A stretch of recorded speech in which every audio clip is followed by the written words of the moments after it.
이번 주간 토라 포션 하의 사라의 삶, 단락 1번 창세기 21장 9절에 보면 사라가 본즉 아브라함의 아들 애굽 여인 하갈의 아들이 이삭을 놀리는지라. 자, 놀렸다. 그리고 나서 사라가 이스마엘을 내쫓습니다. 그런데 히브리 원어의 성경을 보니까 놀리는지라 메차에크 적어놔 주십시오. 희롱하다. 희롱한다라는 것은 성희롱, 성적인 의미를 담고 있는 것입니다. 축제의 날에 이스마엘이 이삭을 남자가 남자를 성희롱하게 되어집니다. 근데 우리나라 성경에는 놀리는지나 메롱, 야구르지 이런 식으로 해석을 하다 보면 사라에 대해서 오해하기 시작합니다. 단순히 애들끼리 장난치면서 놀 수도 있는 거지 그걸 가지고 시기 질투한다고 사라를 정말 믿음이 없는 사람으로 어떠한 이들은 해석을 해버립니다. 사라는 왜 이스마엘을 내어 쫓았습니까? 아는 거예요. 하나님이 소돔과 고모라를 동성애 때문에 심판하지 않았겠습니까? 눈으로 직접 동성애가 얼마나 하나님이 싫어하는 죄인지를 아는 거예요. 그런데 그러한 일들이 자신의 가족들에게 나타난 것입니다. 여러분 생각해 보십시오. 자신의 남편을 종에게 주게 되어졌을 때는 그 종은 사라에게 굉장한 신뢰를 얻고 있는 종입니다. 그러겠죠? 신뢰하지 못하는 종을 아브라함과 자게끔 하지 않았겠죠. 신뢰하고 믿었단 말이에요. 그리고 하나님의 말씀을 알려주었겠죠. 그런데 이스마엘이 이삭을 성희롱하게 되어집니다. 그 모습을 보고 10절 그가 아브라함에게 이르되 이 여종과 그 아들을 내쫓으라. 이 종의 아들은 내 아들 이삭과 함께 무엇을 얻지 못하리라. 하나님 나라의 기업을 얻지 못한다 라고 말씀하고 있습니다. 단어 하나 때문에 문장 전체가 해석이 바뀌게 되어지는 것입니다. 11절 아브라함이 그의 아들로 말미암아 그 일이 매우 근심이 되었더니 하갈의 아들 이스마엘이 이삭을 희롱합니다. 그 모습을 본 사라는 아브라함에게 하갈과 이스마엘을 내쫓으라고 말합니다. 이는 마치 사라가 질투하는 모습으로 보이지요. 그러나 이 모습은 단순한 질투하는 모습으로만 해석하면 안 된다. 그 이유는 10절에 보게 되어지면 후반절에 하갈의 아들 이스마엘은 이삭과 함께 하나님 나라의 기업을 얻지 못하기 때문에 사라가 내어 쫓은 것입니다. 왜요? 이스마엘은 무엇으로 낳습니까? 육체가 원하는 대로 낳았잖아요. 그죠? 그러나 이삭은 무엇으로 낳습니까? 믿음으로 낳았잖아요. 하나님이 아들을 주시겠다. 지금 사라는 예수아의 어머니인 마리아를 상징하는 인물이기도 합니다. 사라의 자궁은 아이를 잉태할 수 없는 상황이었습니다. 그런데 하나님이 그 사라에게 내가 아들을 주겠다, 부활의 능력을 주겠다. 예수아께서도 성령으로 잉태되셨죠? 그래서 이삭은 예수아를 상징하는 것입니다. 이삭을 아브라함과 사라가 얻게 되어졌을 때는 육체가 원하는 대로 구하지 아니하였고 하나님의 언약을 믿는 믿음으로 말미암아 그 자녀를 얻게 되어지는 거예요.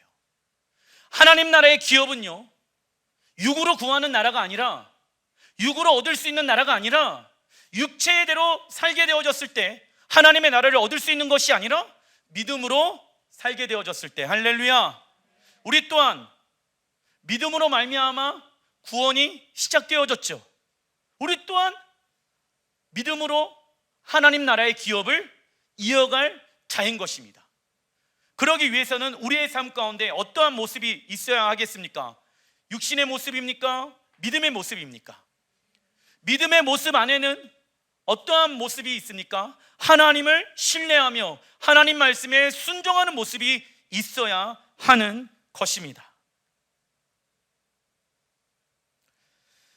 그래서 사라는 하갈의 아들을 통해 하나님 나라의 기업을 이어갈 수 없다라는 것을 예전부터 정확하게 알고 있었습니다. 하나님의 때를 기다린 것이죠. 이처럼 우리가 믿음으로 살아갈 때 좋아하는 것을 끊어야 할 때도 있고 이별의 아픔을 겪을 때도 있다. 그러나 예수와를 왕과 주인으로 인정하는 삶 속에 항상 무엇이 따라오게 되어집니까? 대가 지불이 따라오게 되어집니다. 좋아하는 것을 끊을 수도 있고 친구들을 버려야 하는 상황이 놓일 수도 있고, 그죠? 하물며 자식과 또 남편과 아내를 버려야 하는 상황이 올 수도 있습니다. 주님의 뜻을 위한다라고 하면, 그죠? 신약 성경에 사도 바울이 하나님의 나라를 위한다라고 하면, 하나님의 영광을 위한다라고 하면 우리의 모든 것을 다 버릴 수 있어야 하는 믿음이 있어야 된다라고 정확하게 말씀을 하고 있습니다. 창세기 21장 12절, 하나님이 아브라함에게 이르시되, 이제 아브라함이 갈등을 하니까 하나님이 개입하십니다. 내 아이나 내 여종으로 말미암아 근심하지 말고 걱정하지 말아라. 그 아이는 내가 책임질 것이다. 그리고 너는 무엇을 해라? 사라가 내게 이른 말을 다 들으라. 우리 남편들이 들어야 될 말이죠. 아내가 내게 이른 말을 다 들으라. 이 음성을 정확하게 남편들이 들어야 합니다. 이삭에게서 나는 자라야 내 씨라 부를 것임이니라. 자, 하나님이 직접 말씀하시죠. 하나님이 뭐라고 말씀하십니까? 이삭에게서 나는 자라야 내 씨라 부를 것임이라. 하나님의 나라의 유업을 이어갈 자는 아브라함, 하나님이 약속하신 아들 이삭을 통하여서 나의 씨, 하나님의 나라를 이어갈 것이다 라고 하나님이 직접 말씀하신 거예요. 이 음성을 사라는 이삭을 잉태할 때부터 알고 있었다. 기다린 것이죠. 만약에 인간적이라고 하면은 이삭 잉태하자마자 하갈이랑 이스마엘 다 내쫓지 않았겠습니까? 그죠? 문제가 생길 거를 뻔히 아니까 아브라함이 이스마엘만 이뻐할 수도 있고, 만약에 사라가 질투의 감정으로 이스마엘을 내쫓았다라고 하면은 이삭을 가졌을 때 바로 내쫓는 것이 순서입니다. 그러나 사라는요, 하나님의 때를 기다리고 기다렸습니다. 사라는 하나님의 뜻이 무엇인지를 아는 자, 영적 분별력을 가진 자입니다. 사라의 영적 분별력은 하루아침에 완성되어진 것이 아닙니다. 사라는 아브라함과 함께 약속의 땅으로 건너왔을 때부터 지속적인 믿음의 시험을 통해 성숙한 영적 어머니로 변화되었습니다. 그러나 세상의 것을 끊어내지 않고 회개하지 아니하는 자들의 특징은 무엇입니까? 신앙의 성장과 성숙의 모습이 일어나지 않는다. 사라가 계속 아브라함과 몇 번의 실수를 행하게 되어졌지요. 그때마다 사라는요 가만히 있지 않았습니다. 하나님의 말씀으로 돌이키는 진짜 회개하는 삶을 살아갔다. 하나님 어쩔 수 없는 거 아닙니까? 핑계대지 아니하였습니다. 그 잘못된 문제 앞에 직면하였습니다. 그리고 계속 하나님 앞에 성장과 성숙한 모습으로 서 있었습니다. 사라의 이런 성숙한 모습은 단 하루아침에 되어지는 것이 아닙니다. 갈라디아서 4장 24절에 보게 되어지면 사라와 하갈의 언약에 대해서 신약성경에 말씀하고 있습니다. 이 여자들은 두 언약이라. 사라와 하갈을 의미하지요. 하나는 신의 산으로부터 종을 낳은 자니 곧 하갈이라. 자, 첫 번째 언약은 뭐래요? 신의 산으로부터 종을 낳은 자 곧 하갈. 하갈은 무슨 산을 의미합니까? 신의 산을 의미하죠. 25절, 이 하갈은 아라비아에 있는 신의 산으로서 지금 있는 예루살렘과 같은 곳이니 그가 그 자녀들과 더불어 종노릇하고. 자, 사도 바울은 하갈과 사라를 보며 두 언약으로 비유합니다. 첫 번째 하갈은 무슨 산을 뜻합니까? 신의 산을 뜻하며 적어놔 주십시오. 이곳은 땅 위에 있는 무엇과 같은 곳입니까? 예루살렘과 같은 곳입니다. 왜 땅 위에 있는 예루살렘과 같은 곳이라고 사도 바울이 이야기를 했냐면, 이는 하나님이 신의 산에서 주신 법을 집행하는 장소가 어디입니까? 산의 들인을 의미하며, 산의 들인은 신의 산 언약인 모세의 율법에 근거하여 만들어진 기관입니다. 아시겠죠? 그래서 법을 집행하는 기관이 어디입니까? 예루살렘인데 그 기관의 이름을 산헤드린이라고 얘기하는 거예요. 근데 산헤드린은 무엇을 기반으로? 신의 산 언약을 기반으로. 근데 신의 산은 누구를 의미한다? 하갈을 의미한다. 그죠? 이스마엘 또는 이방인들이 아브라함의 자녀가 되기 위한 개종의식 할례를 집행하는 기간을 말합니다. 산헤드린에 의해 개종하게 되어지면 그 사람은 산헤드린의 권위 안에 들어가는 것과 같습니다. 그래서 그는 산헤드린의 모든 결정과 명령을 따라야 합니다. 즉 토라 외에 모든 장로들의 전통까지 지켜야 하는 것이죠. 이해되시죠? 장로들의 유전이 산헤드린이고 신의 산이고 하갈을 의미하는 거예요. 그래서 그는, 참고로 산헤드린은 예수야를 메시아로 인정하지 않는 기관입니다. 이것은 무엇을 말할까요? 율법주의, 적어놔 주십시오. 율법주의를 말하고 있는 것입니다.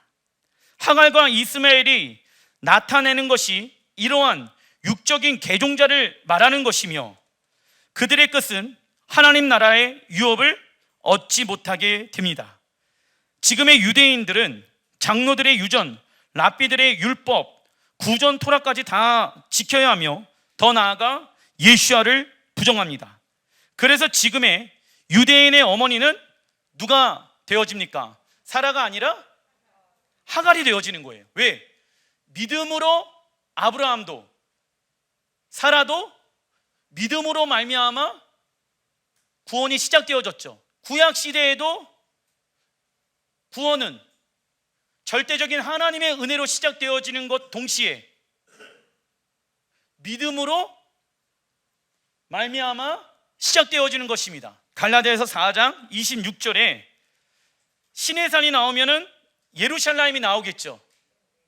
자, 현대인 성경으로 뭐라고 말씀하고 있냐? 그러나 하늘의 예루살렘은 자유인이었던 누구를 의미하며? 사라를 의미하며. 그러니까 하늘에 있는 예루살렘은 무엇을 뜻한다? 새 예루살렘. 새 예루살렘은 이꼬르 누구를 의미한다?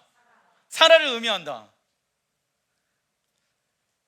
그 예루살렘은 우리 모두의 어머니이기도 합니다. 우리의 어머니는 사라. 안산홍 증인회에서 이 말씀을 근거로 어머니 하나님을 외친다고요. 왜요? 히브리적 관점이 그들도 없으니까. 어머니 하나님이 이 구절에서 나와요.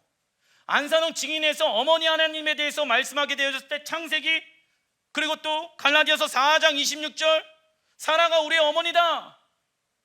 어머니 하나님에 대해서 대체시켜 버리는 것입니다. 형제들아, 너희는 이삭과 같이 약속의 자녀라. 자, 둘째는, 사라는 적어놔 주십시오. 하늘의 예루살렘. 하늘의 예루살렘은 새 예루살렘을 뜻하지요. 사도 바울은 새하늘과 새 땅에 있는 새 예루살렘과 사라와 연결시켜 말씀하고 있습니다. 아브라함과 사라는 어떠한 개종 의식 없이 하나님을 믿는 믿음으로 구원을 받았습니다. 즉 예수야를 믿는 자들은 이삭과 같이 약속의 자녀로 부르심을 받은 것이며, 우리는 적어놔 주십시오. 예루살렘의 딸, 예루살렘의 딸, 다른 말로 시온의 딸인 동시에 사라의 딸이 된 것입니다. 그래서 아가서에 보게 되어지면 예루살렘의 딸들아 그를 찾아주렴, 이런 말씀들이 있어요. 시온의 딸들아, 이사야 말씀에 보게 되면 그런 말씀들이 있어요. 우리가 시온의 딸이고, 우리가 예루살렘의 딸이고, 우리가 사라의 딸인 거예요. 할렐루야. 그런데 왜 우리가 예루살렘의 딸이 되어야 하냐? 사라의 딸은 믿음으로 구원을 받은 자들이죠. 율법을, 종교적인 어떠한 행위를 해서 구원을 받은 자가 아니라, 사라의 딸은 새 예루살렘, 이 땅에 완성되어질 하나님의 나라에 대한 사모함을 가지고 있어야 하며, 새 예루살렘의 왕으로 거하실 예수야를 기다려야 합니다. 사라의 딸들은 예수야의 신부로서 세상과 혼합해서는 안 되며, 믿음과 순결한 신앙을 지켜야 하며, 세상으로부터 완전히 건너와야 하는 것입니다. 그래서 우리는 시온의 딸이잖아요. 사라의 딸이잖아요. 예루살렘의 딸이잖아요. 예루살렘에 누가 신랑으로 오십니까? 예수야께서. 신랑 예수야를, 왕이신 예수야를 맞이할 딸로 하나님이 우리를 예루살렘의 딸로 부르시고, 사라의 딸로 부르시고, 이삭의 자손들로 불러주신 것입니다. 왜냐? 하나님은 믿음의 계보를 통하여서 일하시기 때문에.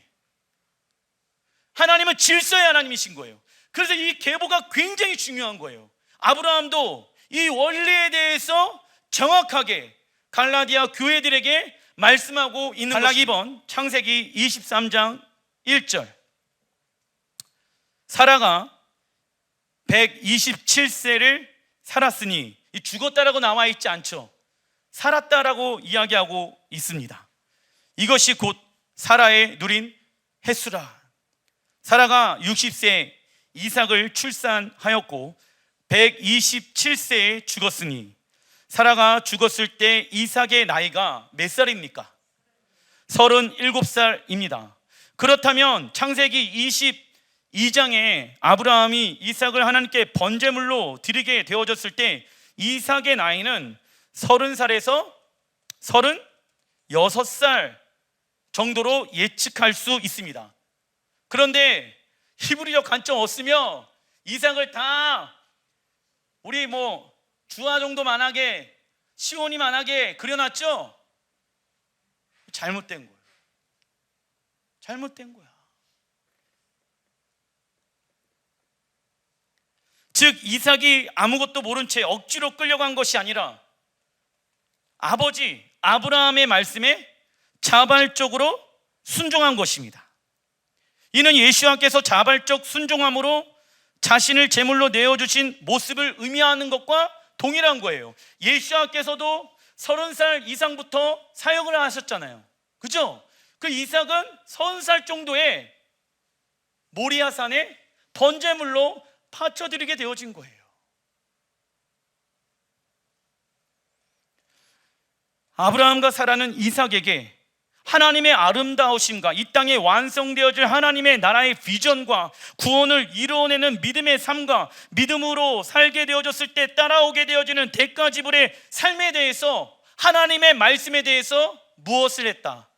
양육, 제자 훈련시킨 거예요. 그가 그냥 아무것도 모르는 상태에서 아버지 말에 즉각적으로 순종한 것이 아니라 어렸을 때부터 아브라함은 알고 있었습니다. 이삭이 메시아를 예표하는 인물이라는 것을, 그가 어떠한 삶을 살아가야 할 것인지 아버지 아브라함처럼 이삭이 믿음으로 살아가야 될 것을 알고 있었습니다. 그의 삶 가운데 어떠한 일이 일어날 건지에 대해서 아브라함은 하나님의 계시를 받은 자이기 때문에 알고 있었던 거예요. 그래서 이삭에게 계속 양육했겠죠. 약 30년 동안 장막에서 쉬지 아니하면서 세상의 말을 양육시킨 것이 아니라, 세상의 뜻을 가르친 것이 아니라, 세상의 성공을 위해서 가르친 것이 아니라, 하나님의 나라는 반드시 약속의 땅에 완성되어질 것이다. 반드시 이 땅은 에덴 동산으로 회복되어질 것이다. 그러기 위해서는 이삭아, 날마다 너의 삶을 하나님께 내어드리는 삶을 훈련해야 한단다. 너가 완벽하게 죽어야 한단다. 그래야지 하나님이 네 안에 사실 수가 있단단다. 예행 연습을 계속 하다 보니까 하나님의 때에 정확하게 이삭은 30살 이후부터 하나님의 말씀에 즉각 온전히 기쁜 마음으로 지체하지 아니하고 순종할 수가 있었던 것입니다.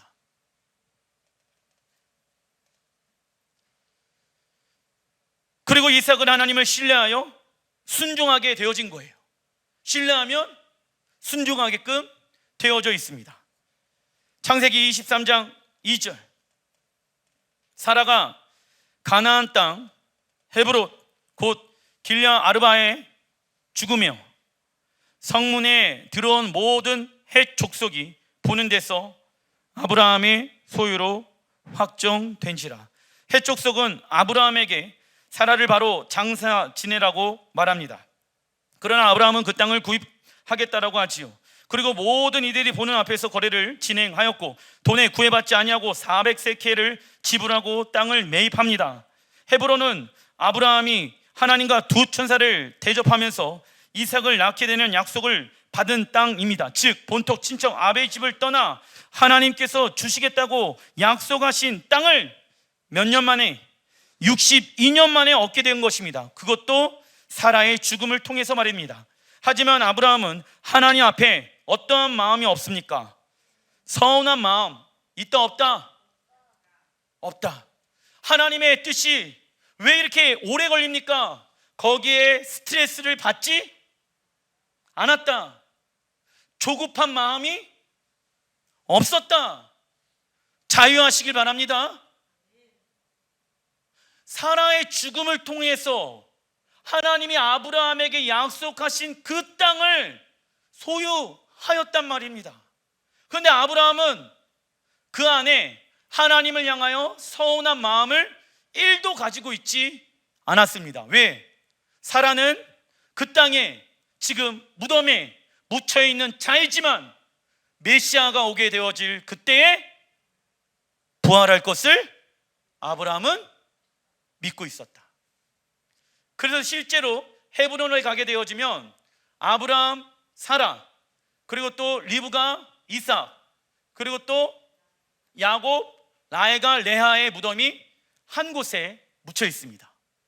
그들이 한 곳에 묻혀 있는 이유는 무엇일까요? 메시아가 오시는 그날에 그들은 부활하여서 신랑이신 예수야를 헤브론에서 맞이하게 되어질 것입니다. 그들은 무슨 신앙을 가지고 있었다? 부활신앙. 아브라함은 하나님 앞에 서운한 마음보다는 많은 대가 지불을 하면서 그 땅을 차지하였습니다. 아브라함이 이렇게 할 수 있었던 이유는 하나님께서 약속으로 주신 땅에서 무엇 할 것을 믿었기 때문입니까? 부활할 것을 믿었기 때문입니다. 그리고 부활의 때 육체가 다시 일어나 아브라함에게 주시겠다고 약속하신 땅을 기업으로 얻을 것을 믿었습니다. 이것을 뒷받침해주는 말씀이 창세기 25장 8절의 말씀, 같이 한번 읽어보겠습니다. 시작. 아브라함은 자기가 받은 목숨대로 다 살고 아주 늙은 나이에 기운이 다하여서 숨을 거두고 세상을 떠나 조상들이 간 길로 갔다.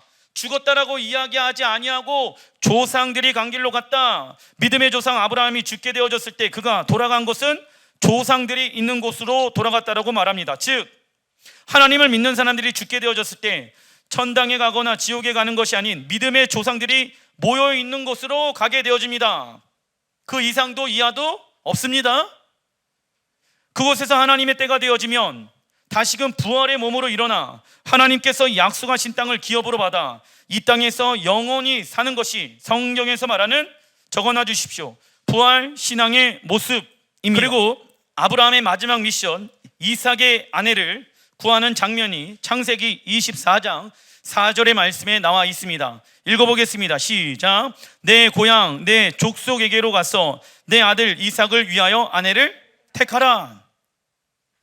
아브라함의 마지막 미션은 이삭의 아내를 구하는 것입니다. 이삭이 누구를 상징한다? 예수와 상징한다면 리브가는 무엇을 상징할까요? 예수와의 신부. 신부의 조건은 다음과 같습니다. 첫째, 읽어보겠습니다. 시작. 신부는 가나안 족속의 딸 중에서 찾아서는 안 됩니다. 그러니까 세상에서 성경에 보게 되어지면 믿는 자들과 믿지 아니하는 자들과 함께 멍에를 지지 말아라. 그 길은 쉽지가 않다라고 말씀하고 있죠. 둘째, 신부는 시작. 아브라함과 동일한 속성과 덕성과 믿음을 지니고 있어야 합니다.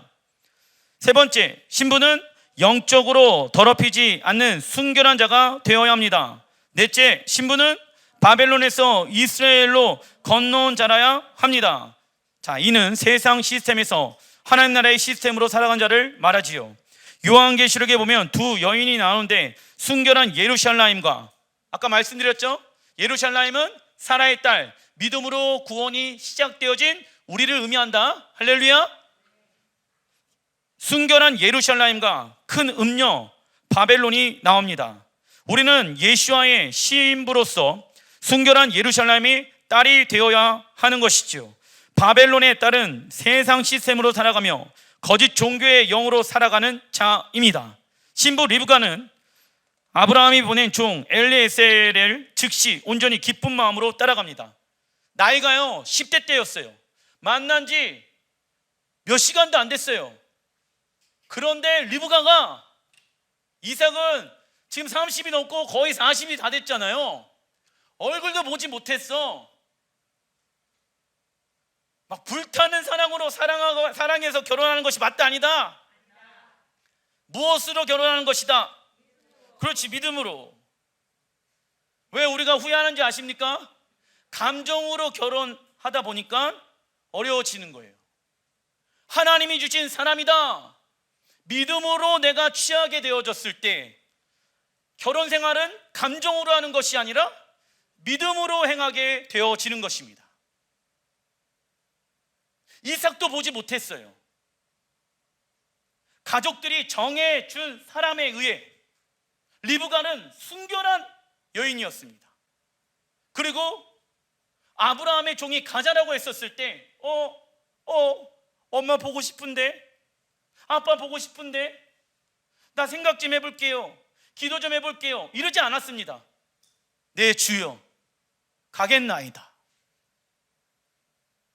하나님이 우리에게 말씀하신다라면 우리는 예스할 수 있는 사람이 되어야 합니다.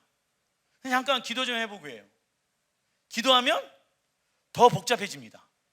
어떠한 마음을 하나님이 딱 주시면 그냥 그 자리에서 예, 아멘 할 수 있는 분들이 되셔야 합니다. 왜냐? 시간을 계속 끌다 보면 온전한 순종을 행할 수가 없기 때문입니다. 그리고 리브가의 가족들은 다음과 같이 리브가를 축복합니다. 창세기 24장 60절, 리브가에게 축복하여 이르되 우리 누이여 너는 천만인의 어머니가 될지어다. 내 씨로 그 원수의 성문을 얻게 하리라. 많이 들어봤죠? 대적의 문을 취한다. 이 말씀은 창세기 3장 15절에 하나님이 아담과 하와에게 여인의 후손을 통해 뱀의 머리를 상하겠다고 말씀하신 말씀의 내용과 동일한 내용입니다. 즉 리브가의 가문은 아담과 노아, 셈 족속을 통하여 전해왔던 하나님의 말씀을 믿어온 것입니다. 계속 사람들에 의해서 에덴 동산의 모습과 아담의 모습, 노아의 모습, 셈이 어떠한 삶을 살았는가에 대해서 사람들이 듣고 알았다라는 거예요. 그리고 원수의 성문을 얻게 하리라. 이 얻게 하리라 히브리 원어를 보니까 야라시, 이는 읽어보겠습니다. 시작. 사단으로부터 소유권을 뺏어와서 소유하게 된다라는 의미를 가지고 있습니다. 즉 리브가의 가족들은 신부 리브가가 남편 이삭과 함께 무엇을 파괴하고 원수의 성문을 파괴하고, 할렐루야, 하나님의 나라를 회복시키는 자로 세워줄 것을 알고 있었어요. 놀랍죠? 하나님의 나라가 어떻게 완성되어질 것인지, 여자의 후손을 통해 사단의 머리를 밟을 것이라는 창세기 3장 15절의 말씀을 알고 있기 때문에 이삭은 예수야를 상징하는 인물이잖아. 그 예수와 함께 신부들이 일어나서 대적의 문을 밟는 자가 일어날 것이다. 리브가의 계시가 오늘 이 시간 풀어지길 주님의 이름으로 축원드립니다. 창세기 24장 67절, 이삭이 리브가를 인도하여 처음으로 그를 어디로 드리냐면 그의 어머니 사라의 장막으로 드리고, 자, 사라의 장막은 하늘에 있는 새 예루살렘, 그죠? 그 새 예루살렘 가운데 지금 불이 꺼져 있잖아요. 어머니가 죽게 되어지고 샤밧에 불을 켜지 못하고 한라빵을 먹지 못하는 그 상황 가운데 리브가가 사라의 장막을 이어가는 문지기로서, 할렐루야, 지금 사라의 장막 안으로 들어가는 거예요. 그를 맞이하여 아내로 삼고 사랑하였으니 이삭이 그의 어머니를 장례한 후에 위로를 얻었더라. 이삭에게 중요한 것은 하나님의 나라를 이어가는 것이죠. 이스라엘로 건너온 신부 리브가는 새로운 장막을 만드는 것이 아니라 사라의 장막지기로 세움을 받게 되어집니다. 이는 사라의 딸이 되어 사라의 비전 무엇입니까? 새 예루살렘, 이 땅 가운데 완성되어지는 것, 할렐루야. 자, 예루살렘 한번 봅시다. 양옆에 있는 사진. 저 예루살렘은 사라의 무엇이다? 장막. 그런데 리브가만 사라의 장막, 즉 새 예루살렘의 비전을 이어가는 자들이 아니라 우리는 사라의 무엇이다? 딸들이다. 할렐루야. 이는 사라의 딸이 되어 우리는 사라의 비전을 물려받게 되어지는 것이며 사라의 장막이 회복되어지는 것을 말씀하고 있습니다. 우리 살아있는 교회는 교회의 성장과 사람의 숫자의 부흥을 위해 존재하는 것보다는 하나님 나라의 유업을 이어갈 자로 부르심을 받았습니다. 저는 여기에 저희 목회의 비전을 세운 거예요. 유업, 히브리 원어로 나흘라, 그 뜻은요, 적어놔 주십시오. 흘러가다, 이어가다, 흘러가다, 이어가다. 즉 아버지의 축복과 소유가 누구에게로? 자녀에게로 이어지고 그 다음 세대로 흘러가게 하여 받아 누리게 하는 것입니다. 그래서 저는요, 아브라함으로부터 흘러나오는 하나님 나라의 기업을 위해서 이 교회가 존재한다라고 고백하는 거예요. 많은 사람이 오지 않아도 내 성공의 기준은 이 땅에서 목회가 성공하는 것이 결단코 아닙니다. 하나님이 주의 이름으로 불러주신 우리 살아있는 교회 성도님들과 함께 어떻게 하면 아브라함에게 말씀하셨던, 약속하셨던 그 약속의 땅을 함께 기업으로, 히브리 원어로 나흘라, 이어받을 수가 있겠는가? 어떻게 하면 우리 현아가, 어떻게 하면 우리 주원이가, 어떻게 하면 우리 자녀들이 믿음의 부모의 비전을 이어받을 수가 있겠는가? 이것을 우리는 고민해야 하는 것입니다. 갈라디아서 3장 29절, 너희가 그리스도의 것이면 곧 아브라함의 자손이요 약속대로 무엇을 이을 자다? 유업을 이을 자니라. 우리가 하나님의 자녀가 된다면 하나님 나라의 유업을 이 땅에서 이어가야 합니다. 하나님의 나라는 이미 하늘에서 완성되어졌지요. 그리고 완성되어진 하나님의 나라는 이 땅에 이루어질 것을 우리는 믿습니다. 즉 하늘과 땅이 통일되게 하여 온 땅을 하나님의 나라로 만드는 것이 우리의 부르심입니다. 그리고 천년왕국이 시작될 때 온 이스라엘과 함께 우리도 약속의 땅을 기업으로 물려받게 될 것이며 하나님의 나라를 다스리는 왕으로 부르심을 받을 것입니다. 하나님의 나라는 공개적이고 세계적으로 나타나서 삶의 모든 영역에 영향을 주게 될 것입니다. 정치, 사회, 농업, 경제, 연계, 교육, 법률, 시행, 가정, 미디어, 예술, 기술, 체육, 환경, 사회제도 모든 영역이요. 이를 한마디로 이야기하자면 무엇의 회복입니까? 에덴 동산의 회복입니다. 그래서 사라의 장막을 이어받은 리브가가 그 비전을 취한 거예요. 그리고 리브가는 사단의 머리를 받는 여자의 후손을 낳을 자로 하나님의 택함을 받은 것입니다. 여러분들도 자, 이삭은 예수아를 상징한다. 리브가는 예수아의 신부를 상징한다. 여러분들이 리브가가 되어야 합니다. 그러기 위해서는 아까 신부의 조건들이 있죠? 세상으로부터, 바벨론의 시스템으로부터 나와야 합니다. 그리고 즉각적으로 순종할 수 있어야 합니다. 그리고 하나님 나라의 비전을 가지고 계셔야 합니다. 그것은 이 땅에 회복되어질 에덴 동산입니다. 기도하겠습니다.